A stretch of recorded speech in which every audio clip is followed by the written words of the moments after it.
Hello, my friends, and welcome to episode 198 of the Kiss Army Nation podcast. I'm on your host, Pasquale Veri. And I am Claudius Pera. Welcome to the show, everyone. On this episode, we are putting Paul Stanley head-to-head with some of the greatest frontmen in rock history. From Freddie Mercury to David Lee Roth, from Robert Plant to Steven Tyler, we're diving deep into what makes a truly legendary frontman. And speaking of legendary frontmen, so we are joined tonight by Patrick de Montigny and Michael Bournaisian. How you doing, guys?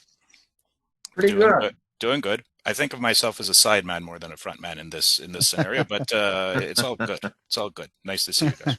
Same here. So, gents, we have a little warm-up question for both of you. So, Kiss has always been known for their larger-than-life stage presence, and Paul is a huge part of it. You know, it's a signature stamp. So, what is your favorite Paul Stanley live moment, and how does it showcase his strengths? Michael, start with you. The thing that I've always admired most about Paul, aside from being a very capable master of ceremony, the person who helps move the show along, talks with the crowd. The thing that I've always considered his biggest strength is his voice. I mean, if you compare him to anybody else who's been in Kiss, I mean, there's a lot of other people, obviously, in Kiss who have sang in the band. Obviously, you have Gene, you have Ace, you have Peter, but, also Eric Carr. Tommy Thayer also had his hand in singing as well, Eric Singer. So, plenty of people have sung in Kiss, but when you look at Paul specifically, his biggest strength is his voice, because he has the bigger, vocal range. He's able to sing this kind of song and that kind of song.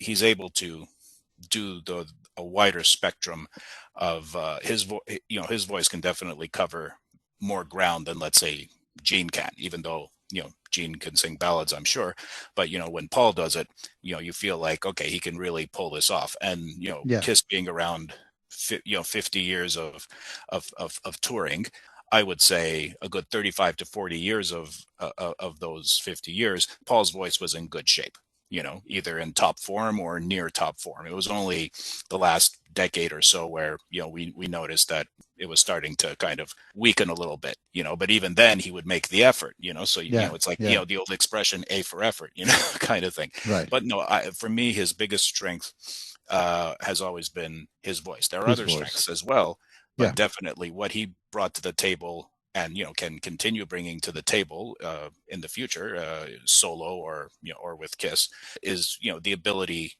that he has with his voice to cover a lot of ground. Good stuff.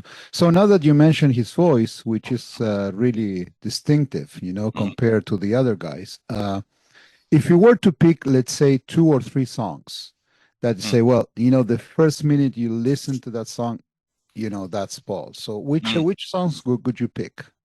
Oh, that's a good question. I would probably have to go with Love Gun, definitely. Mm-hmm. I would also go with I Stole Your Love. And, just to kind of go to the other end of the spectrum in terms of singing, Pasquale may not like me for this because I know he doesn't like this song, but I Still Love You, I think, is a very good example of Paul being able to sing more of a ballad or a power ballad, heavy kind of song. There are plenty of other songs I can list, but those are the 3 that come to mind right away. Super cool. But so same question for you. So if you were to pick, a live moment that defines Paul Stanley and how does it showcase his strengths, what would that be? I know it's going to sound strange, but I'm talking about the early years, is wrapped in 100,000 Years. Okay. Like during the Alive tour, for example. Mm-hmm. That is a very, very good example of a mix. It's a mix of everything. He can sing when he says, "Do you feel right?" Mm-hmm. He pushes his voice, and also he's the master of ceremonies. You can, as Michael said, so he can work the crowd, and he has the right questions and everything. So, to me, 100,000 Years is the quintessential mix of everything that he can do. Mm-hmm. And for sure, I think it's a good display of his capabilities. Now, there are other moments too, especially when he talks between when he's a good. Although in the last years his raps were maybe not what they used to be.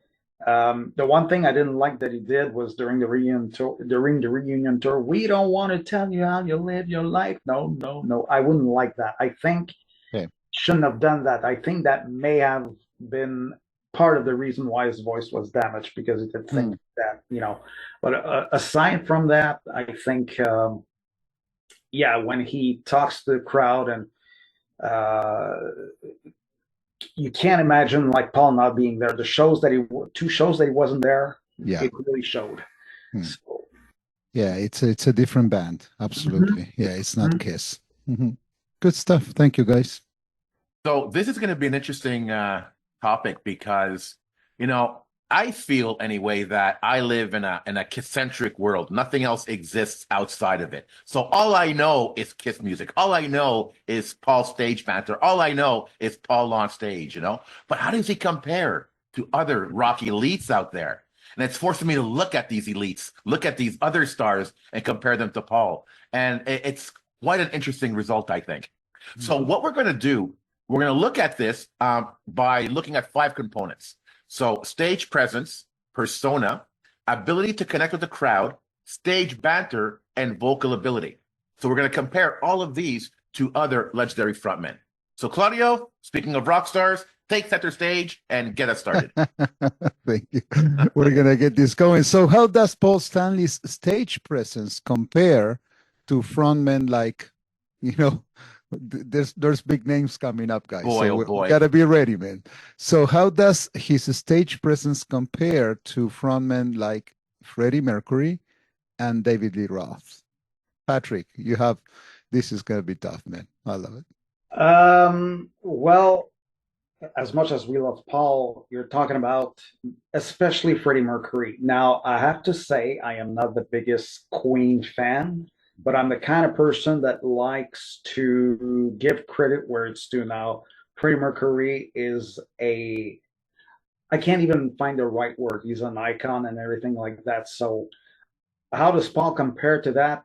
I don't know. I think it's not the same, how can I say, vocation that they have. In my opinion, Freddie Mercury was more of more like a Bach or Mozart or something like that from the modern age. And he had like a strong personality. And again, they have tried to be Queen without him. It's different. So, in a sense, Paul, how can I say, he's complete because we can tell his influence is Robert Plant. That's the kind of, I think he's never been afraid to say that Robert Plant was his role model. So I don't see much similarity between Freddie Mercury and Paul. David Lee Roth, however, I think Paul was inspired by David Lee Roth for his 80s non-makeup, makeup-free image. He was able to, because you look at a video like Animalized Live Uncensored where he tries to like lift his leg. Jump, all the acrobatics. That was the end thing, not just Paul. A lot of people tried to emulate David Lee Roth. So, but Paul plays guitar. I think his stage reps most of the time were nice, were good. I love David Lee Roth, but I don't think like David Lee Roth, his singing compared to Paul, I mean, Paul's a much better singer in my opinion. Yeah. But I think Paul is complete because he's a good master of ceremonies, gives a good show, and pretty much like Freddie Mercury. Okay, cool. It's tough because, you know, we have the tendency of, you know, when we talk about not only Paul, but all these great guys, so we talk about the voice and, you know, the rapping, the banters, but that's why it's interesting to kind of segregate. And in this one, we're talking about stage presence, okay? And I agree with you. So what you said about, you know, Freddie and David, you know, it applies perfectly. So Michael, what do you think in terms of stage presence? How would you compare Paul with Freddie and David? So let me preface this by saying the following. when it comes to Kiss, the person who becomes the front man in the band is the one who is singing the song. Okay, so when Paul is singing a song like Love Gun, he becomes the front man. When they're playing Christine 16, Gene becomes the front man. When they're doing Hooligan, Peter becomes the front man. And obviously we know, Shock Me is Ace's song. So it's almost like, for me, yes, Paul is the de facto front man, so to say, because, he's the one who's talking with the crowd. But during the show, during the performances, for me, anytime whoever is singing the song becomes the front man. Now, in examples like Queen and in Van Halen, you have two individuals who are uniquely the lead singers, right? I mean, David Lee Roth only ever played acoustic guitar when they would do Ice Cream Man. Other than that, he was just singing and, interacting with the crowd. Freddie Mercury also only played guitar when they did Crazy Little Thing Called Love, and obviously when there were the piano songs, he'd be behind the piano. In terms of stage presence, I would have to say, in this case, Paul's stage presence is muted compared to the other two individuals we're talking about, if only because of what I said at the beginning, where, when Paul is singing the lead, it's a Paul song. Okay, he becomes the front man. Your eyes are on him. He's singing. Gene's still there, and Peter's still there, and whoever. If it's the non-makeup era, Bruce is still there. But for me, my attention is on Paul, right? Because he's the one singing.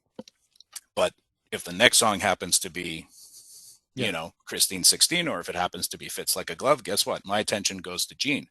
Any footage I've ever seen of Queen, it's really hard not to take your eyes off of Freddie Mercury. I mean, it's a cohesive unit, that band, very much so. And I'm 100% a bigger fan of Queen than Patrick is, I think. He's definite. Freddie will never know what would have become of Freddie Mercury in his later years, because obviously he passed away too young. But for the 15 years or so that he was there and fronted Queen, I mean, he was always constantly the focal point of the band, to the point of consternation of the other members at times, because it's like, so much attention on him, well, what about us, kind of thing.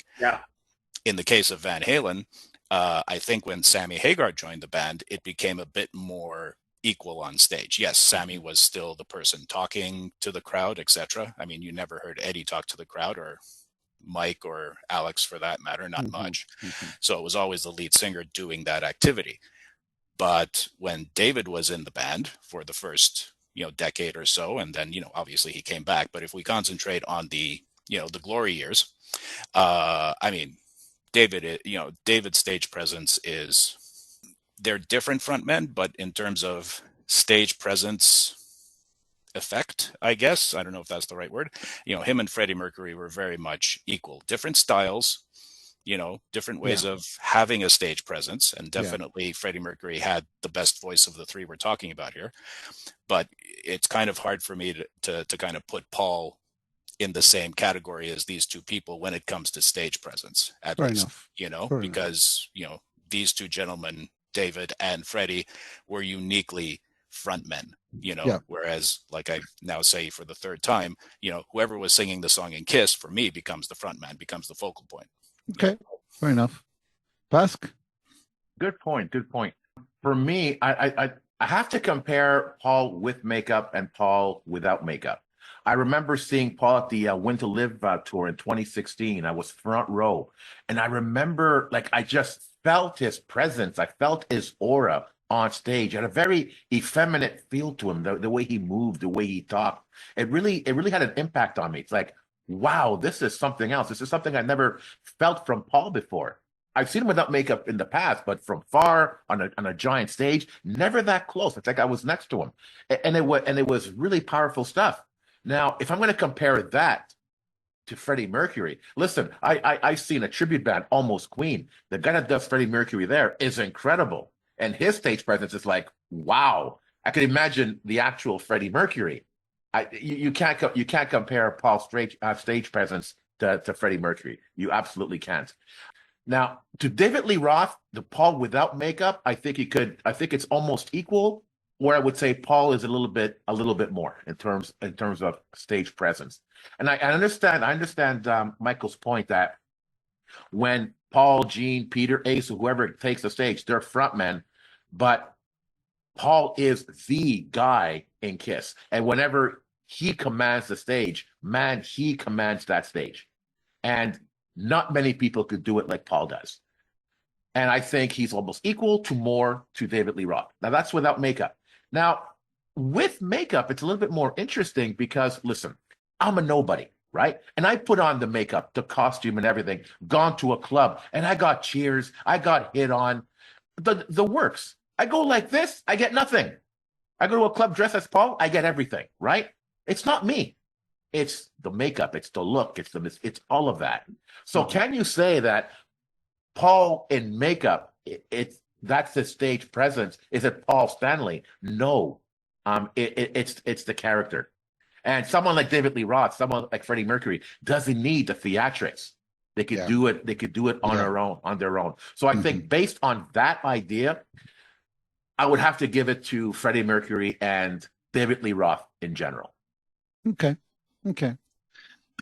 Well, in my case, what I can say, guys, well, you covered it all, but I think that they bring different styles to the stage. Okay, and you touched on this before, but I think in the case of Paul, he's more athletic, and somehow dramatic. He commands the stage, with some kind of rock god pauses. He's flamboyant, and he makes these movements that you don't get that from Freddie, for instance. Freddie, to me, it's pure power and charisma. The guy stands out. He doesn't need to move, and he controls the audience with a weekend of an eye. He does whatever he wants with people, and the call and response, to me, in the case of Freddie, was unmatched. He was warming up his voice. He was kind of making the intro of a specific song, and he had the full stadium singing. Nobody else could do that. And in the case of David, to me, he was, high energy, acrobatic too, but he was wild on stage, jumping, doing splits, bringing a party vibe. And, he had some kind of swagger and humor that made Van Halen concert more like a circus. It was a rock and roll circus, which is not the same thing with Freddie or Paul. So, just to summarize, because I'm mixing a lot of stuff. To me, there's not a winner, but if we kind of segregate in different categories, I have to say that to me, Freddie for charisma, David for pure energy, and to me, Paul for a kind of a rock star grandiosity. To me, that's the best way to explain it in terms of a stage presence. Claudio, does he have that same rock star presence without the makeup? Yes. Okay. I think yes, absolutely. I even more sometimes, because with the makeup, it was, sometimes you were distracted by this persona versus. But I agree with you. I also had the chance to see Paul during the Live to Win, and man, the minute he walked the stage, it was like something different, something else, man. I don't know I don't know how to explain it, but absolutely. Yeah. So it's interesting. So we're going now from stage presence to persona, right? Two different things now. So what makes Paul Stanley's Star Child persona unique compared to maybe the theatrics of Alice Cooper or Ozzy Osbourne? Michael. Okay, so persona for me, I think this is the hardest one. Well, for the most part, I think, like, of the three people we've mentioned here, so Paul during makeup years, Alice Cooper, and Ozzy Osbourne. Now, for me, Alice stands head and shoulders above all of the three, pretty much. I mean, he's definitely the one who's brought theatricality, to rock and roll. I mean, he continues to this day in his 70s to still put on excellent, theatrical shows that not only give you good music, but also provide you, theater as well. not just in terms of costume and in terms of, wardrobe or, dress or whatever, but also in terms of things that happen on stage. I mean, Kiss, even during their makeup years, was never that kind of band. Yes, they would dress up and be these characters, but there would never be, anything else necessarily going on stage. So for me, Alice is kind of head and shoulders above the crowd in terms of theatricality. When you're talking about Ozzy, for me, Ozzy has always been someone kind of in the same vein as a glory years David Lee Roth. I mean, he was definitely, and with a better voice, quite frankly. I mean, Ozzy in his prime, his voice was, untouchable, quite frankly. So from the theatricality point of view, I mean, Sabbath in the 70s, I mean, they were just a live band. There was nothing very theatrical about them. In the early years of Ozzy becoming a solo artist and being with Blizzard of Oz, there was some theatricality that was put into his shows. But at some point, I'm assuming somewhere probably in the early 90s, that kind of also went away and it became more of a straightforward show. I mean, anytime I ever saw Ozzy solo, it was always just a straightforward show, band on stage, musicians playing the songs one after the other.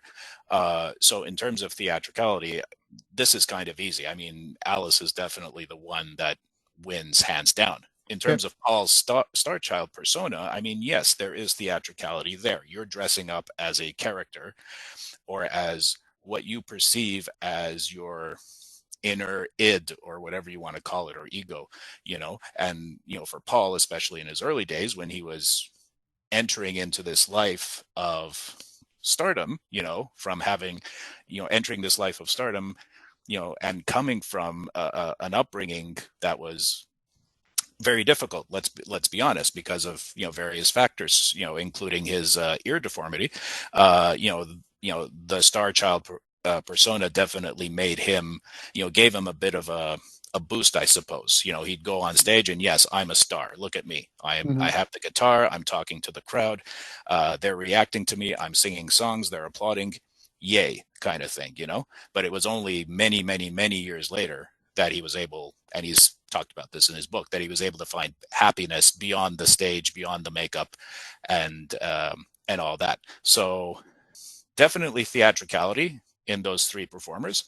Perhaps the least amount with Ozzy, and the most amount with Alice, and Paul kind of fits in the middle. That for me. That's in terms of persona. That's how I look at it. Okay, Pat, what do you think? Yeah, I think Michael pretty much nailed it. At the same time, I think Alice Cooper and Ozzy had much more controversy to them. I remember because Alice Cooper, especially, you would hear, oh, he kills chickens on stage, and he, Right. all kinds of crazy stuff. Same thing with Ozzy. I mean, I remember going to high school because when I started high school, Ozzy was the big thing. Oh, do you hear that the people spit in this mug and then they give it to him and he drinks it, and all kinds of crazy stuff, where Paul never really had that kind of controversy. Now, in terms of persona, you got to remember, I read in Ace's book when he says that him, along with Gene, Paul, and Peter, they went to see Alice Cooper when they were still trying to figure out who they were and things like that. And the idea was like, hey, why don't we be 4 Alice Coopers? So right there, we can see the influence that Alice Cooper has brought to Kiss. But yeah, Paul had the advantage with the persona, especially in the 70s, because he was this rock star. He was they called him the lover, star child, whatever, but he wanted to be a star. And that was his. Yeah. And I think, ironically enough, without makeup, he was able to pull it off just the same way. There wasn't much difference when you think about it between makeup and non-makeup, because his stage presence was there and he basically did the same thing. Now, of course, nothing beats the full makeup thing, but I think where, compared to Gene, he didn't have a hard time finding himself. Now, as far as Ozzy goes, well, Ozzy, there's controversy around him, but also I think Ozzy is a character by himself. Exactly. Unlike Alice Cooper and Paul, he doesn't have makeup, he doesn't have anything. He is a character. Yeah. And of course, he has a unique voice. So I mean, when you hear him sing, you cannot there's no way you can mistake him for somebody else. Yeah. So in a sense, yeah, I think Paul in that regards, he has his own personality, but I think Alice Cooper set the stage, and Ozzy is a character by himself. So Paul, in that regards, he's like Michael says, pretty much in the middle. Okay. What are your thoughts? Well, for any of these questions, what I decided to do is try to compare, and try to highlight, the qualities of each one of those guys, and not necessarily trying to find like a winner, but because it's tough, it's tough when you compare. In this case, for showmanship or theatricality, to me, Paul, as Pat and Michael were saying, it's all about glam. Okay, to me, he embodies glam and energy, but it's all about being a rock star. There's no storytelling with Paul. You cannot imagine the things that you can imagine by looking at Alice Cooper or Ozzy. It's all about being a rock star, and he does a fantastic job doing that because he is able to transmit what he wants and what he is. So big rock and roll spectacle for me, for Paul. In the case of Alice, it's well, to me, he's the undisputed king of shock rock. He started it all, and he will be the one in the books, in pictures, and when we talk about shock rock, it's Alice Cooper. His concerts were like horror movies, with a kind of a sound of a rock soundtrack. So hats off, as Michael was saying, number one on that one. So he cannot be compared. And Ozzy, I'm fully agree with Pat. He's a walking spectacle in his own way. He doesn't need to do any elaborate theatrics. So it's just the way he moves, his facial expressions, and he's so unpredictable that make him a natural performer. Yeah. So just to summarize again, if we have to pick a winner, I have to say that maybe Alice for dark theater rock, shock rock, Paul for glam spectacle. If you want to see glam and rock, that's Paul. And Ozzy for something chaotic. He's so unpredictable. You don't know what he's going to do. So that to me summarizes it all. Now, listen, with the stage presence, I would have compared, Paul with and without makeup. In this case, with persona, I would compare 70s Paul to Paul in the present. That's interesting. That's number one. Number two, so I said at the beginning that I live in a kiss-centric world, right? So in this case, when it comes to Paul's persona, I think I'm going to be biased because for me, nothing compares to that persona. And I'm not just talking about the Star Child, the Demon, the Catman, the Spaceman. You put those personas, those characters in front of anybody, Alice Cooper, Ozzy Osbourne, anybody. You cannot compare. You cannot compare. So in this case, I have to be biased and say that you cannot compare the Kiss persona with any other frontman or musician out there, especially put them side by side. And I understand, and I love Alice Cooper. He's one of my favorites as well. And I understand that he started it all.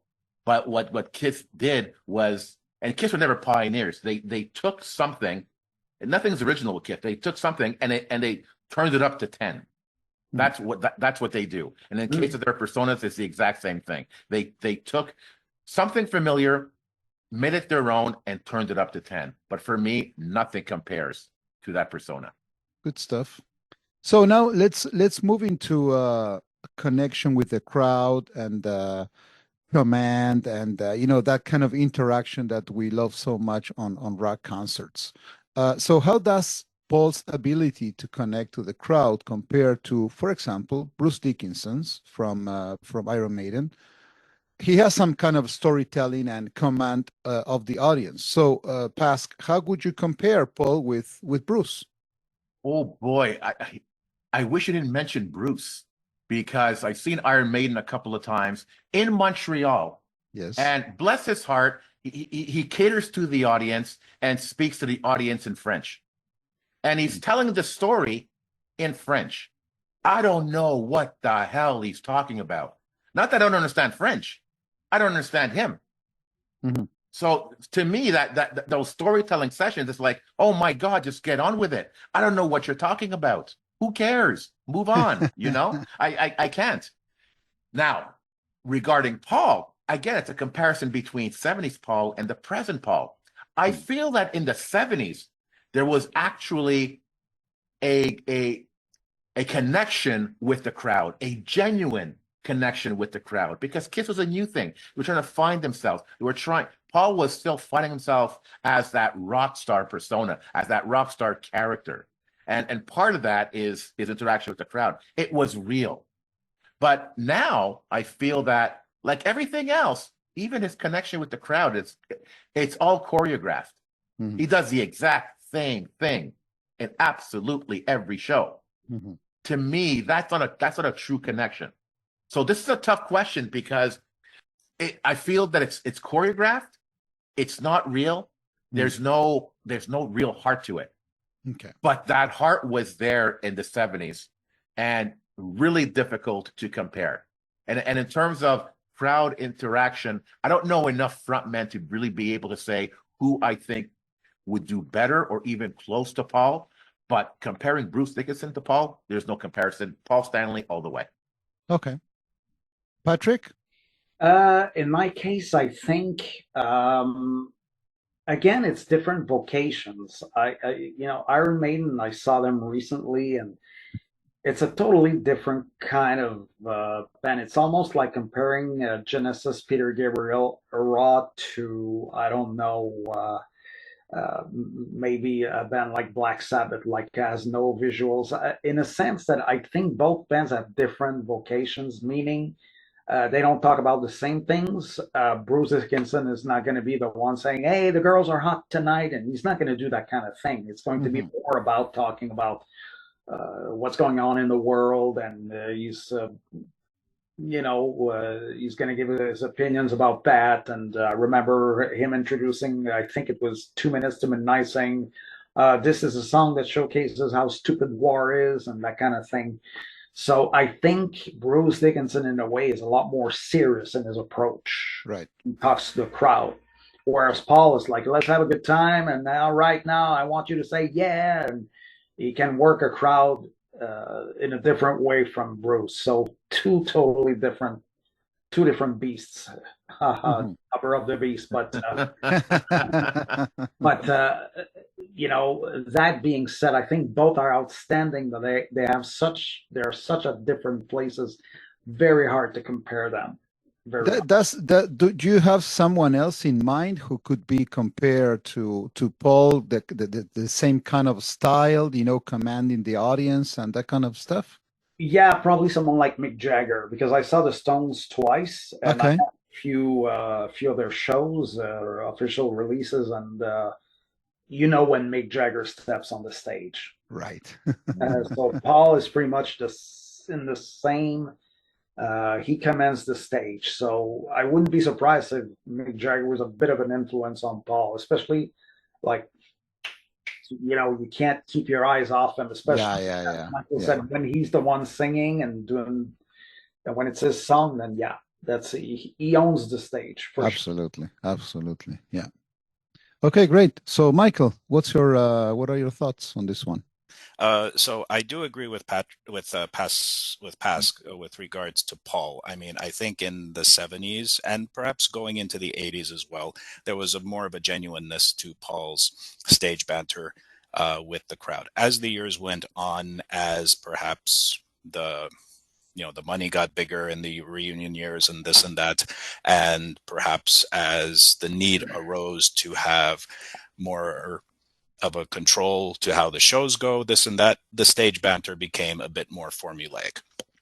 Not we're not talking, Gene Simmons 2024 touring stage banter cringeworthiness, but still formulaic to a point. So I do believe at some point, especially in the first decade and a half, Paul's stage banter was very good and very genuine with regards to the crowds that he was playing to. Now, with regards to Bruce Dickinson, I have seen Iron Maiden, I have no problem saying this, 23 times in my lifetime.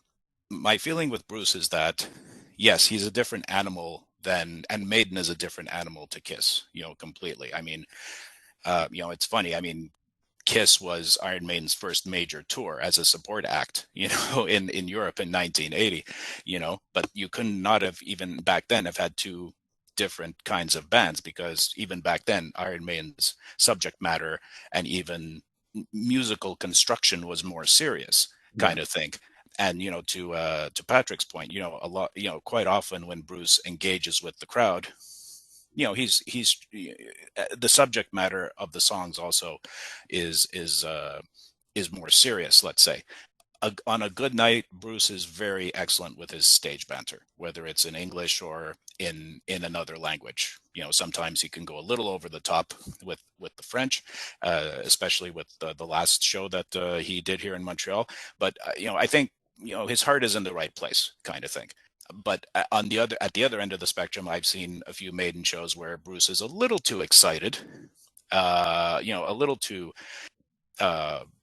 get up and go. And, the stage banter kind of creeps into the actual songs. So it's like, well, let me hear the song. I don't want to hear you yapping away during the song while someone is trying to do a solo. So I give Bruce plenty of credit for his ability to do stage banter in a band that has for many years 5 members and now 6 members, in a kind of band where everyone is kind of equal. Same thing with Kiss, in my opinion. Everyone is equal on stage, and like I said, if you're singing the song, you're the frontman. On a good night, I would probably give the edge to Bruce in terms of stage banter. On a night where he is probably going a little too over the top, I'd probably give it more to Paul, but Paul's early days, the first 15 years or so. Right. At a certain point, it started becoming a little more, oh yeah, okay, it's this song. Okay, so he's going to say that. Okay. Right, exactly. And I do agree with Patrick. Or I can't remember if it was Claudia or Patrick who brought up Mick Jagger, but yes, Mick Jagger also in terms of stage banter, especially in the more recent years, where he's matured, for lack of a better way of saying it. The times that I've seen the band live, very much an engaged, between song banter from the guy, and also someone else.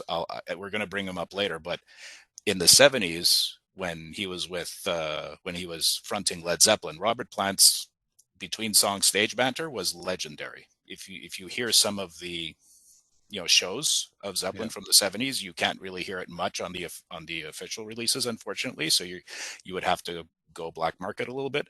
But if you listen to some of those shows, you'll definitely see Robert Plant's stage banter, in all its glory. Hats off to him as well. Yeah, there's so many names that we haven't mentioned. We could do, I don't know how many episodes of this one, but there's so many big names that we haven't even touched. So just to wrap up on this one, I'm pretty much on this one with Pask. To me, the ability to connect with the crowd. If you compare Paul with Bruce, to me it's the big winner here. It's Paul, and the reason being that his banter and his connection with the crowd, it's part of the show. While in the case of Maiden, this is how I live, a Maiden concert. To me, it's more about the music. They're more serious, and if if Bruce tries to connect with the audience, to me that's kind of secondary. It doesn't make a show better than the other. While in the case of Paul, sometimes they don't even play music for 3 or 4 minutes, and I'm having a blast. This guy commanding the audience. And one thing that I can say is that for us, big Kiss fans that we have seen the band so many times, so many videos, we know already, what's coming But for people who hasn't seen Kiss so many times, they find it fascinating. The way Paul connects to the crowd. I remember, when Kiss came to Montreal in 2019, and at the end of the road, many people went there just to see, the big legend, Kiss, and they were telling me, "Man, I had a blast. That guy, he can command the audience." And I was thinking to myself, he's been doing this for 20, 30 years. He says the same thing over and over again, but for them, it works. Remember that, Kiss is not playing for diehards anymore. They haven't been playing for diehards for the last, I don't know how many years, but it works for the show. It works. And this is what he's there for, So to me, no comparison here, once again, with Paul versus Bruce. Yeah. Actually, guys, I want to continue on the topic of banter, because the question was, how does he connect with the crowd? But Yeah. you can't disconnect that with banter. That they're interrelated, right? But my question then would be, is Paul known for his stage banter? And how does it hold up, for example, with, Axl Rose or Steven Tyler? Claudio, what do you think? Yeah. Well, I think, Paul's style, it's over the top. When we're talking about banter, he's full of exaggerated, excitement, and the high-pitched dramatic delivery, the "how you doing, people," and all of that. We get some crazy, crazy nights. So that's typical. His approach, it's all about pumping up the crowd. He wants to get the people on their feet. So it's all about hyping, as everything with Kiss. In the case of Axl Rose, well, he's aggressive, or he was completely unpredictable and very confrontational. And some people might like it, some people don't. So he could walk out the stage, because he didn't like something, and then he left everybody hanging up. So to me, his strength, it's the raw emotion, but the weakness in the case of Axl Rose is that he could go too far, and completely derail a concert if he was in a bad mood. With Paul, you could never get that. And Steven, well, another legend. To me, he's the kind of the rock and roll preacher. He's so charismatic, he's wild. He talks to the crowd, mixing jokes and swagger and phrases. He's really engaging, but he knows what he's doing. He's not gonna go off rail. And to me, he feels authentic and spontaneous, even if it could be scripted. To me, Steven Tyler, he's a master of ceremony in terms of banter, and it fits perfectly, with Aerosmith. To me, it goes, almost, shoulder to shoulder with Paul. I could put Axl Rose a little bit in the back, Okay. if we compare to those two. Okay. Michael, what do you think? I'm going to have to line up with Claudio on this, to be perfectly honest. I mean, I've seen Aerosmith, I think, twice in my life. So, but, excuse me, enough to have seen, Steven Tyler and what he can do. And, I would probably say that Paul's stage banter and the way he interacts with the crowd is very much maybe not exactly the same as Steven Tyler, but you're kind of getting the same output from both of them. You're getting someone who wants to engage with the crowd, someone who wants to keep the show going, keep the crowd on their feet, keep the crowd interested. That's what you want. To Claudio's point with Axl, way back when, you didn't know what you were going to get. I mean, for me, Axl was never somebody who he wouldn't be the first person I would think of when it comes to stage banter. Yes, there are some classic banters from him from back in the day, from the late 80s and early 90s for sure. You can easily find them on YouTube, but they're not the first thing that I think of when I think of Axl Rose. Unfortunately, when I think of Axl Rose, I can think of easily at least 10 people who are still waiting for their refunds from the Olympic Stadium fiasco concert in 1992.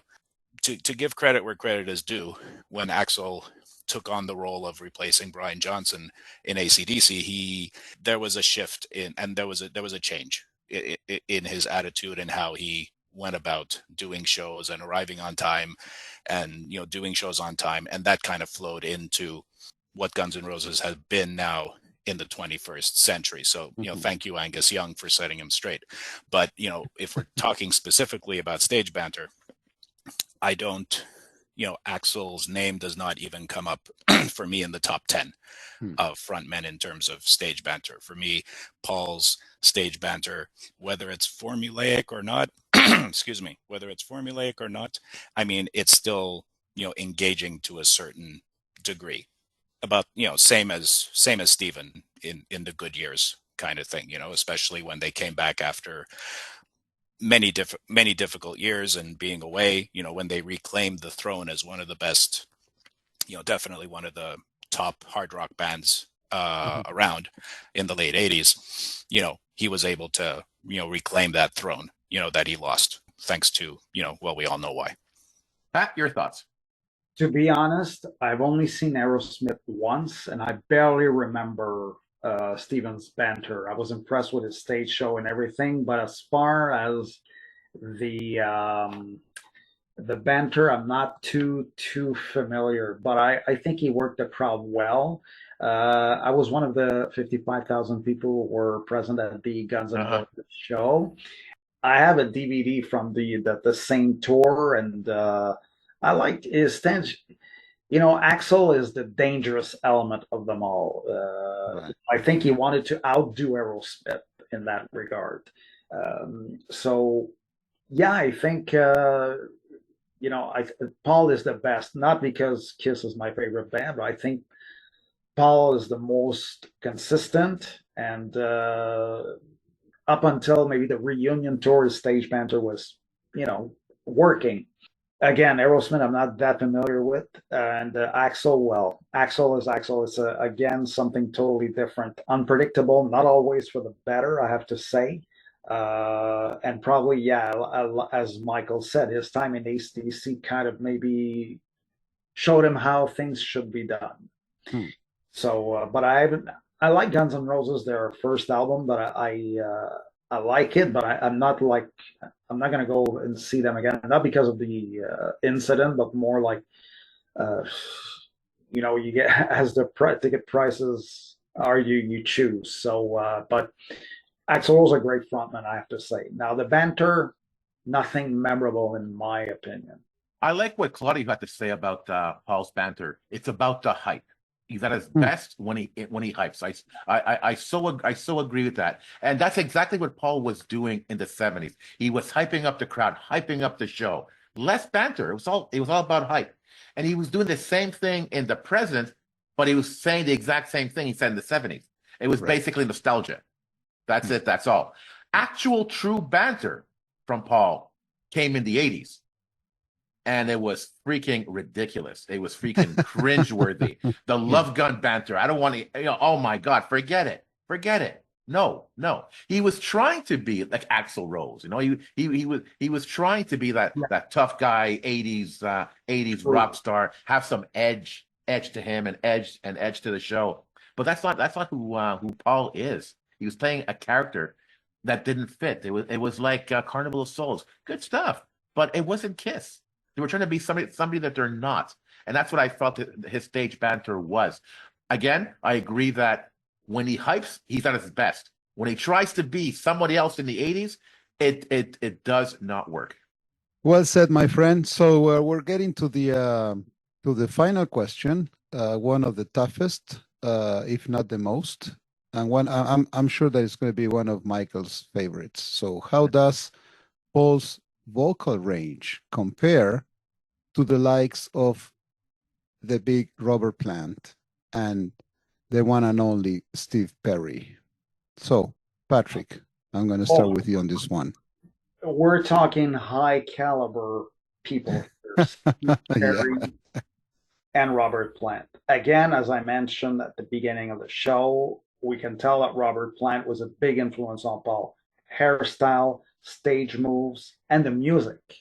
You listen to Making Love and you listen to A Whole Lot of Love, not saying Paul ripped it off, but you can tell the influence. So I think Robert Plant is the root of what Paul has become. Like every band does that. They see someone, they emulate them, they put their own signature to it, and it becomes who they are. But you can tell that Robert Plant is the root of what Paul is. And I think he was influenced by him as well with the voice, because Robert Plant, his voice is just amazing. As I said, high caliber. Steve Perry, oh my God. I love Journey, and Steve Perry is such. Probably Paul is in the same league, but you hear Journey, and Steve Perry has, I don't know, he still has that voice. Yeah. Identifiable. You can identify that voice instantly when you hear the music and you hear the song. So is Paul in the same caliber? I would say yes, but we're talking tough competition here. Very tough competition. So, Michael, there you go. Your turn, my friend. All right. I'm going to take a liberty here, because I'm going to admit, I mean, I know Journey. I know enough songs. I know what Steve Perry sounds like. I just don't feel I know enough about them or enough about Steve Perry and his vocal range and this and that to be able to draw comparisons. So I'm going to, if you don't mind, I'm going to sub out Steve Perry and I'm going to put in Freddie Mercury. And okay. a very interesting connection I will make at some point. Now, in terms of Robert Plant, from 1969 up until 1973, Robert Plant, no one could touch him in terms of a vocalist. He had that voice, but he also had a range. Unfortunately, at some point near the end of the 1973 tour and then continuing forward, unfortunately, because of the way Led Zeppelin would live, let's just keep it at that, and Robert getting constantly sick on the road and this and that. I mean, half of the 1975 tour, he sang with a flu, quite frankly. So Robert Plant unfortunately lost a good bit of range at some point in the mid-70s. He then adjusted on future tours and then into his solo career. You know, he kept his voice, but he didn't keep his range. As I said earlier, Paul was able to keep his range going for a good 35 to 40 years, and then it started to dwindle down. You cannot dispute Robert's influence on Paul. Who would I say is better? I think in the long run, historically speaking, I think Robert will always be known as, he will have more legendary status, let's say, than Paul will, even though Paul was able to maintain his voice and sing better for a much longer period of time than Robert was. Given the stature of the two bands, whatever you may think of it, I think history will ultimately look down and say, oh, Robert Plant, yes. Paul Stanley? Okay, yeah, I've heard of him, kind of thing. To the average Kiss fan or to the diehard Kiss fan, it's the opposite. We all know that, right? We all know that it's Paul and no one else, kind of thing. But I think historically speaking, Robert's going to get the nod. Now, Freddie Mercury, okay, the man could sing anything. Okay, I like to call him, the Baskin Robbins of singers. He could basically, 31 flavors. He could do it all. I mean. And the very last solo project that Freddie Mercury did before he passed on was the album that he did called Barcelona with Montserrat Caballé, the Spanish opera singer. If you've never heard that album, go get it. Okay, it proved beyond a shadow of a doubt that Freddie Mercury was more than just Bohemian Rhapsody. Okay, this is a fantastic album. Everyone should listen to it. And guess who else did opera? Paul Stanley in The Phantom of the Opera. So these men have this two connection. Did Freddie maintain his range over the course of his career? For the most part, he did. His voice deepened to a certain amount in the 80s, mainly because he started smoking, unfortunately. But he never really lost his range, shall we say. He found it more difficult, I think, to get through concerts sometimes through a combination of smoking and also vocal or throat nodules, I think, that he had that were never properly taken care of. But you only have to spend 20 minutes and watch the Live Aid performance to know exactly Right. what the man is capable of, not just in terms of vocal range, but also in terms of stage banter and in terms of persona and every other category we've talked about here this evening. In the long run, I mean, like I said earlier, I think, Freddie's career lasted 15, 20 years. Paul's career lasted, very much longer. But historically speaking, who are more people going to remember at the end of the day? Unfortunately, again, I know we're talking Kiss, but I think Freddie gets the trophy in that sense as well. Mm-hmm, mm-hmm. Again, even though Paul has kept up, the vocal range, for decades. But that's the reality. But I got to give a nod to all of these people in terms of vocal range. I mean, like I said, perhaps Robert's vocal range was big, but only for a certain, unfortunately, small period of time. But man, if you listen to recordings of Zeppelin from like 69, 70, 71, it's unreal what he was doing during concerts. Just unreal. I think I don't know if I should call it an issue or something, but here we're talking, specifically pure music. Okay, so we're talking about voice, range, control, longevity, la la la. So, but unfortunately for us, every time we talk about Kiss in the music business, they are not considered, serious musicians or big talents, because of the image, because because of the hype. And while in the case of Queen and Freddie, Zeppelin with Robert Plant, it's a different league, So that's sad, but that's the way it is. No, it's very true. I mean, there's hundreds of books written about the likes of Bob Dylan and Led Zeppelin and the Beatles, et cetera, et cetera. I mean, if you remember, I'm going slightly off topic here, but if you remember the documentary on Rush, one of the things Billy Corgan said at the beginning was, Zeppelin's been over-explained. The Beatles have been over-explained. No one's ever explained Rush. Well, thankfully, the documentary kind of got that ball rolling. But to the fan of the band, whether it's Rush or whether it's Kiss or whoever, they're at the top of the mountain. It's like who are you criticizing Kiss? Absolutely. Kind of thing. So you feel like you're in a minority in that kind of scenario. But at the same time, because of that feeling, it makes you more passionate about the band because you feel like you want to promote them and protect them to a certain degree. It's like, that's my band. Don't you talk bad about them, kind of thing. Pask, what do you think about this one? Voice range, Paul, Robert, Steve Perry, or someone else you want to mention? This is a tough one because you can't compare them. It amounts to, what is your favorite band? Who's your favorite band? What is your favorite kind of music? Do you like the Robert Plant and Zeppelin, Steve Perry and Journey? Do you like Paul Stanley and Kiss? Can Robert Plant do Kiss? Can Steve Perry do Zeppelin? Probably not. So you can't compare it. You can't compare the three or any other for that matter. I think that the three of them, for example, have very distinct voices. And if we're gonna look at it in those terms, it's like when you hear Robert Plant, it's Zeppelin, it's Plant. Same thing with Steve Perry. Same thing with Paul Stanley. And I think at that level, they're equals. They're equals. Now, if we're talking about range and stuff, I'm not a musician. It's difficult for me. And for me, it's really about my love for the kind of music that they play. And you guys are right. Unfortunately, Robert Plant and Steve Perry will be remembered more as vocalists than Paul Stanley. And like you said, Claudio, because of the reputation that Kiss has.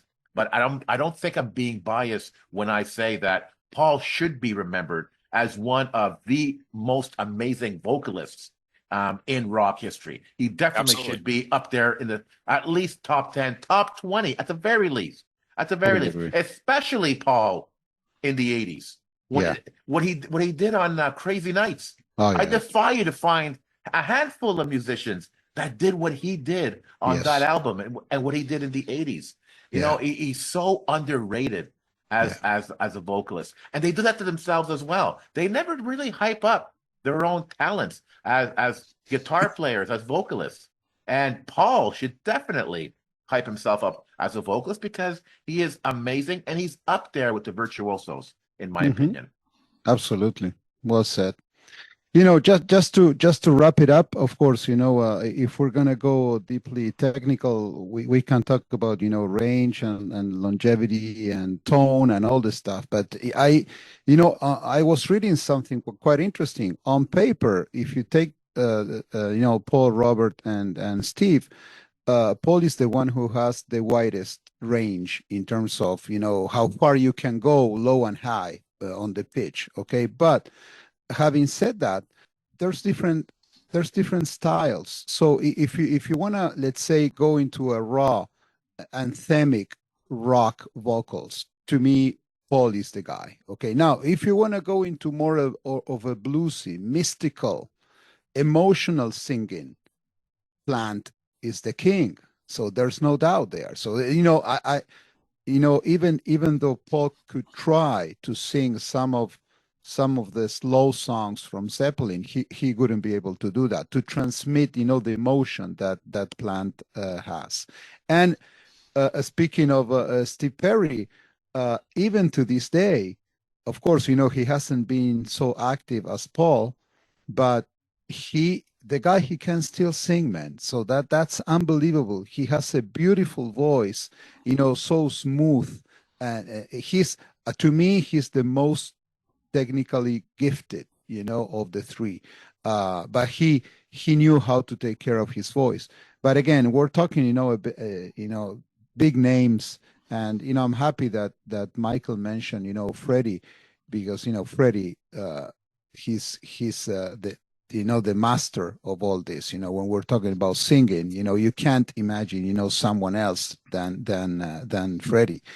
But fully agree with you, Pask. So unfortunately, we need to keep pushing, to have the recognition that our Fab Four deserve.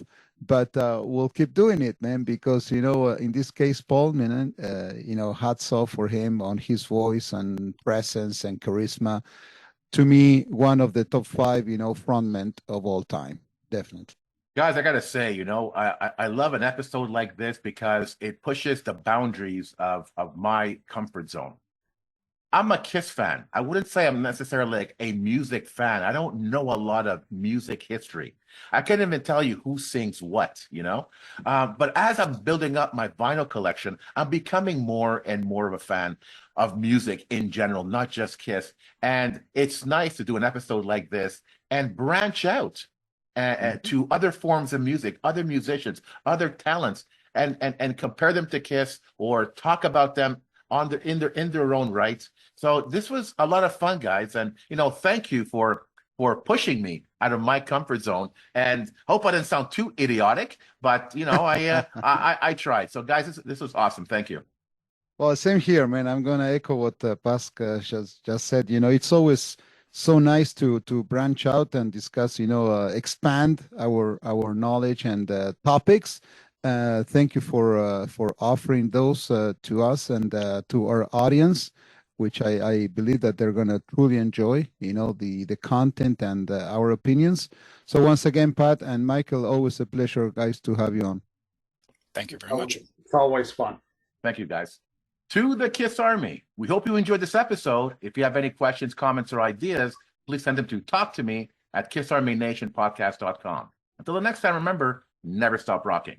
Take care, everyone.